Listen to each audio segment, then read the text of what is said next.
Welcome back to Neuroscience Digest powered by my BrainWise coach. I am Bastian. And I'm Phil Dixon. And this is our mini podcast series where we go through some of the research or the new articles that have come across Phil's desk in the last several weeks and begin to understand what is it telling us and then how we might apply it to our lives if there is some form of application. And really, it's just some interesting conversation and information for us to continue learning how our brain works and what's going on in the field of neuroscience. Phil, are you ready to get started? Ready when you are. Let's go. So one of the things that came across my desk the last couple of days, actually, was an article that I got from the BBC. Basically said, short bursts of activity can help you live longer. So, you know me, that got my curiosity going. So I read a few things about it, and I won't go into all the details at this time. But what it basically said is it followed up on the fact that we know that exercise is good for the brain. However, most of the research has been done with what they call high-intensity training. And so a lot of exercise does improve brain function. And we'll come back to that in a moment. But this new piece of research says that even small amounts of exercise can have a significant impact, both physiologically on the body, but also on the brain.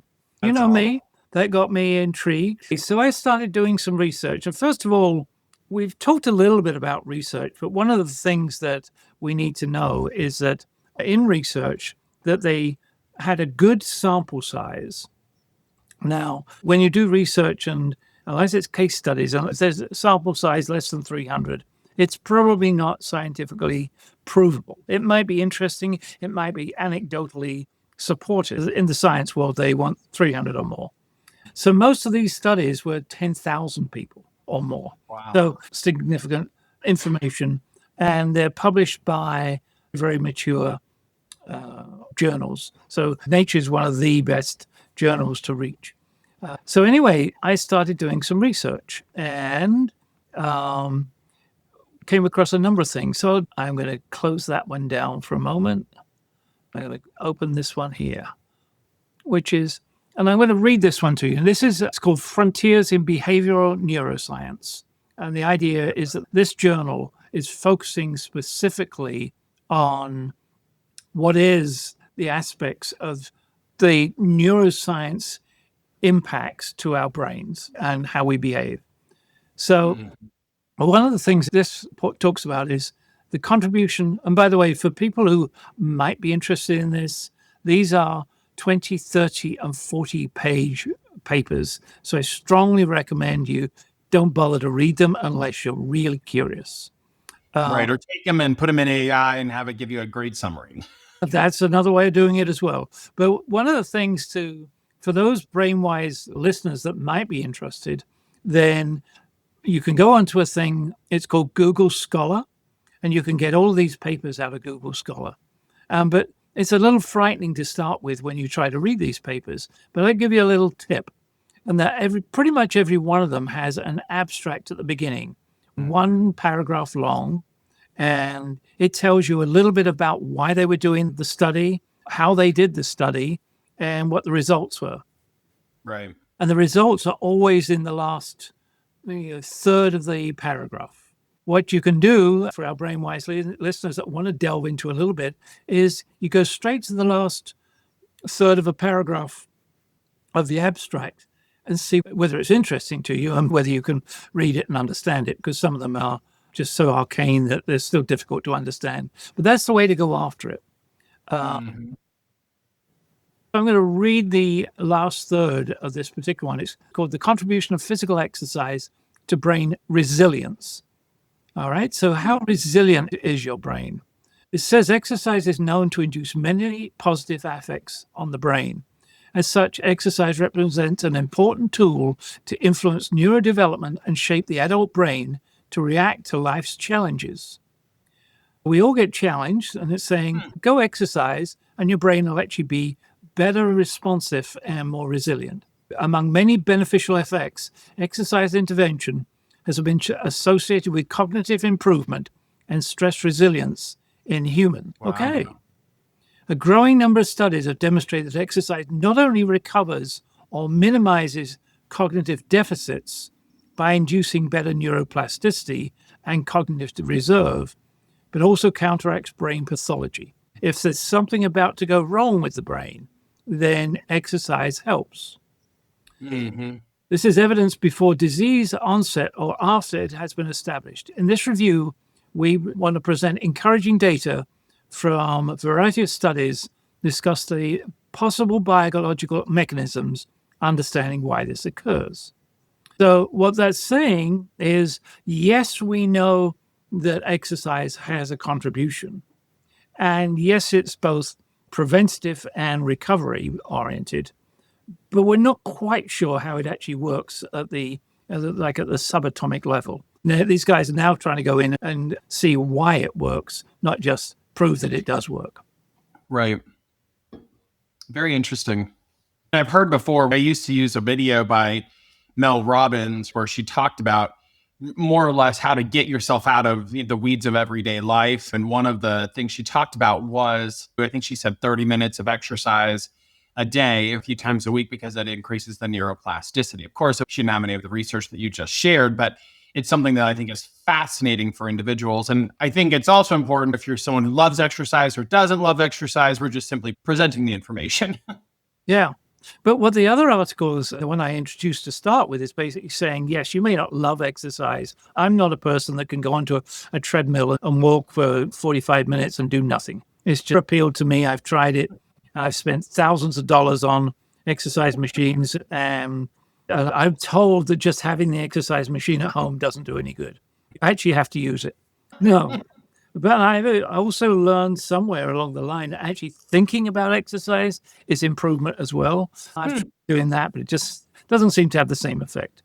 Unfortunately not. My clothes will tell you otherwise, especially Yes, when that's I'm it. on my roller coaster. But so what that other article said basically is even if you do 2 minutes of small amount of exercise, then that can also have a significant improvement.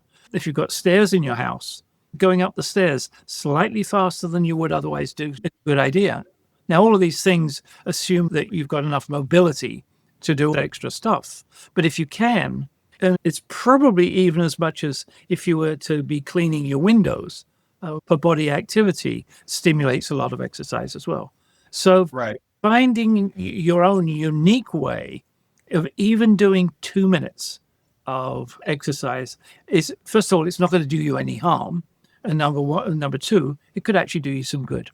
So, Right. And one of the things, Phil, we've talked about frequently is being outside, taking a walk in nature can help with a variety of things in the brain. And so in this case, doing it just a little faster than maybe what you normally would have even more immeasurable benefits on your brain than if you were just to walk your leisurely pace. that's what this article is saying. Combine two things. And if you enjoy walking outside, then maybe as you're walking, are you familiar with what a power walk is? Mm-hmm. And the one where you do this at the same time as walking? Yep.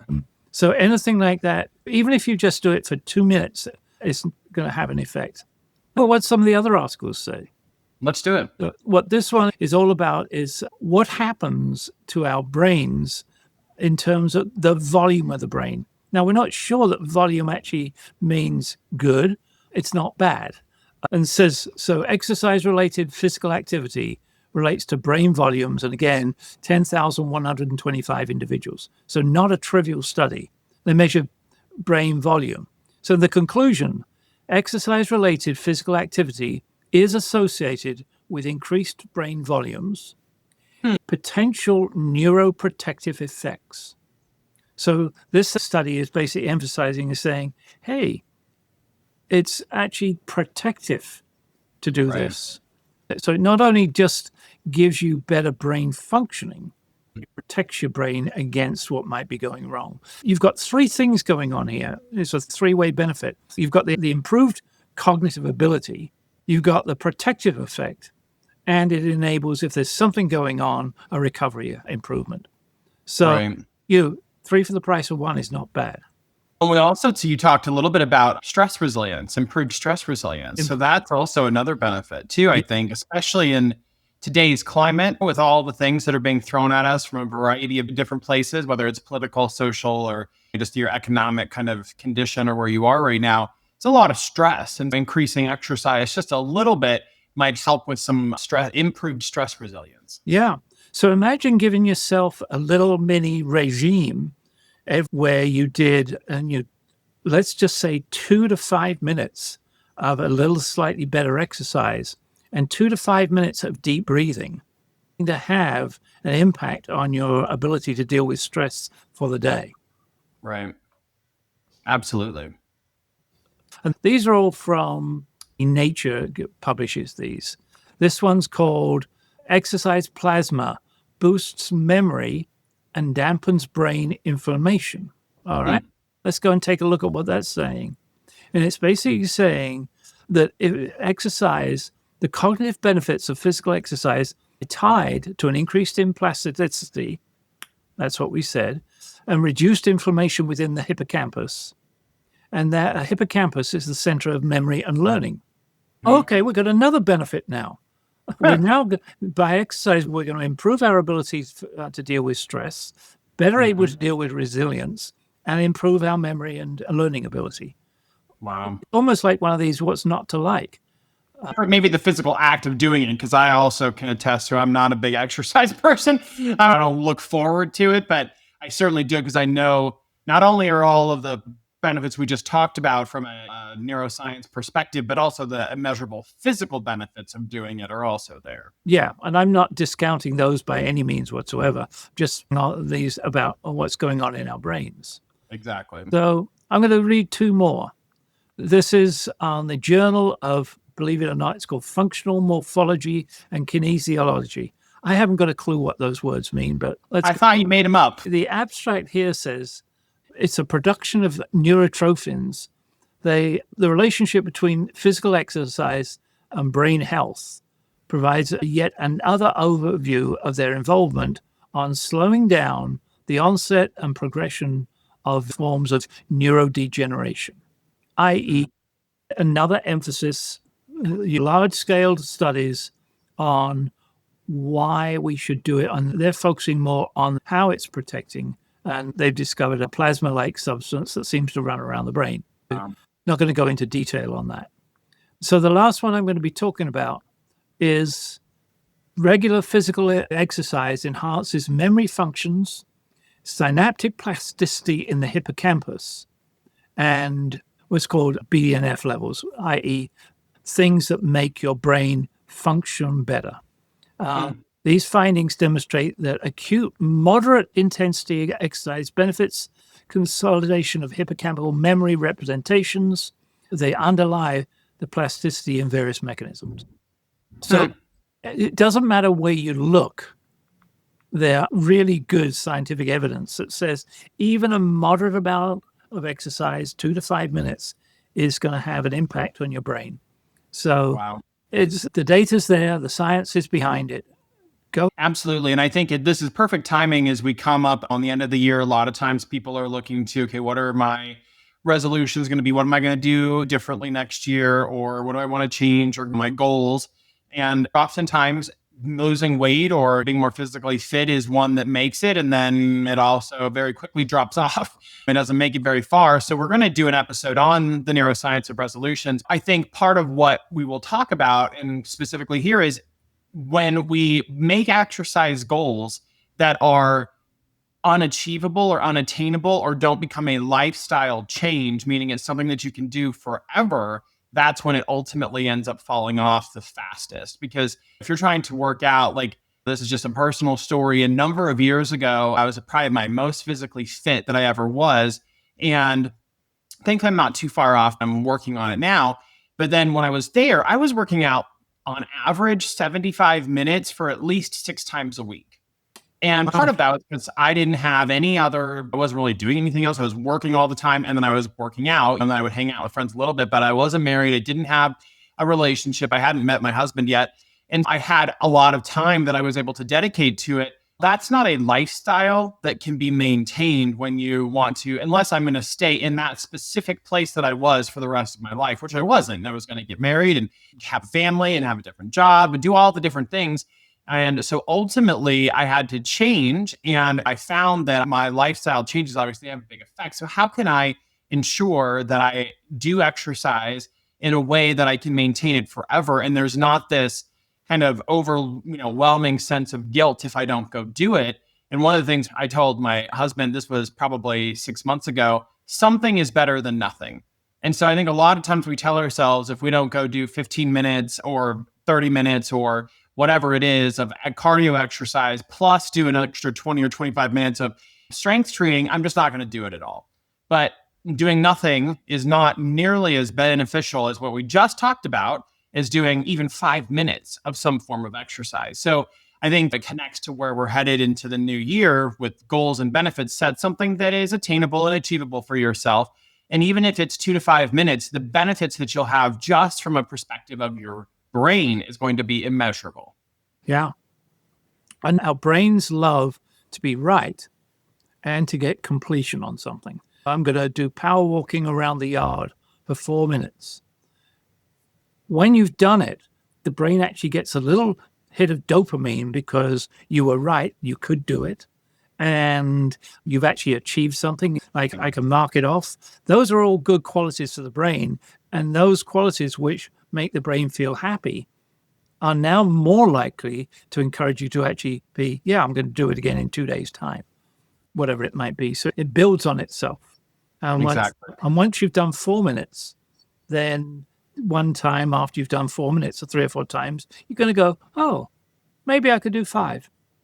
And so that's exactly, it's like a big, think of the exercise of your brain and physical exercise as of a flywheel. You just start to get it moving slowly.